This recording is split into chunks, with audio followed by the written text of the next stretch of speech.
Kwa mujibu wa chawa mkubwa wa Diamond Platnumz, Baba Levo, so inaaminika kuwa Zuchu ni moja ya wanawake ambao watakuja kuolewa na Diamond Platnumz.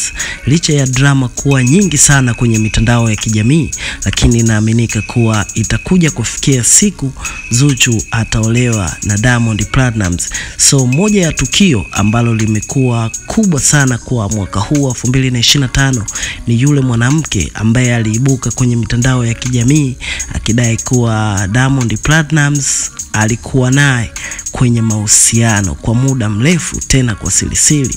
So mwanamke huyo aliweza kueleza drama tofauti ambazo alikuwa anazipata wakati wapo na Diamond Platnumz. So mwanamke huyo alidai kuwa Diamond alikuwa ni moja ya mwanaume ambaye hatekelezi majukumu yake, kana kwamba hamlipii kodi, vitu kama hivi hapo. So hizo stories zilikuwa ni story kubwa sana kwenye mitandao ya kijamii, kwa sababu ni story ambazo bidada aliibuka akiongea mengi. Pia aliongelea chanzo chake kuvunjika mahusiano yake na Diamond Platnumz baada ya Zuchu kujua. Sasa kwa mwaka huu 2025 tunafahamu kuwa Waislamu wote wapo katika mwezi mtukufu wa Ramadhani. So wameibuka baadhi ya mashehe wakimtaka Diamond Platnumz kwa mwaka huu aweze kumuoa Zuchu. Vitu kama hivi hapo. Mashehe hao walikuwa wakimuomba sana Diamond Platnumz aweze kumuoa Zuchu, kwa sababu inaaminika Diamond tayari ana mali za kutosha, kwa hiyo hana kisingizio chochote, kama mali Mwenyezi Mungu amempatia. Hivyo kwa mwaka huu aweze kumuoa huyo binti ili kumstili. So shehe huyo alikuwa ametumia kauli ya kuweza, yani kana kwamba Diamond amstili Zuchu kwa kuweza kumpa ndoa, yani aweze kumuoa. So ukiacha shehe huyo, pia kuna Dr. Sule, naye huu ni moja ya mashehe ambao wamekuwa wanasikika sana, wanasifika sana huko mitandaoni. Naye shehe huyu bana, naye alikuwa akimtaka Diamond Platnumz aweze kumuoa Zuchu. So shehe huyo alisema kuwa Diamond ni kama kioo cha jamii ambaye anaangaliwa na vijana wengi sana.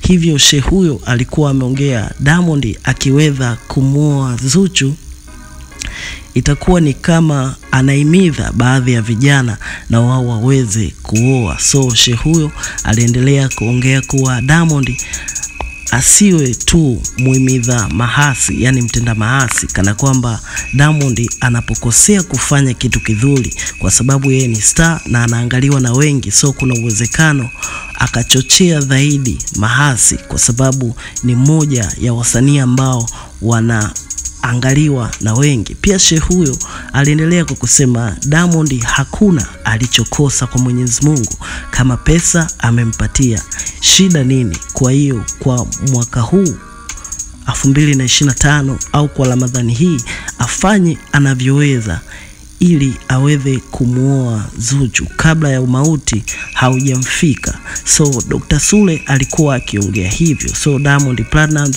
alitakiwa aweze kuoa mapema.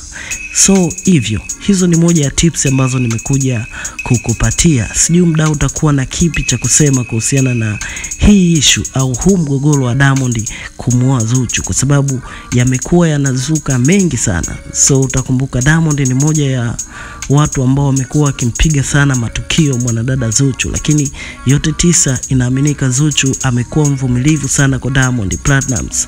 Yote kwa yote ni mwanadada inasemekana anahitaji sana ndoa na Diamond, lakini Diamond Platnumz inaonekana kama ni mtu ambaye hayuko tayari kumuoa Zuchu, kana kwamba kuna bado mambo hajayamaliza. Sijui una mtazamo gani kuhusiana na hili? So utashusha comment yako na mimi nitakuja kupita nayo. Pia nikukumbushe wewe ambaye bado hujasubscribe, so hakikisha una subscribe ili wakati mwingine uweze kupata taarifa zetu.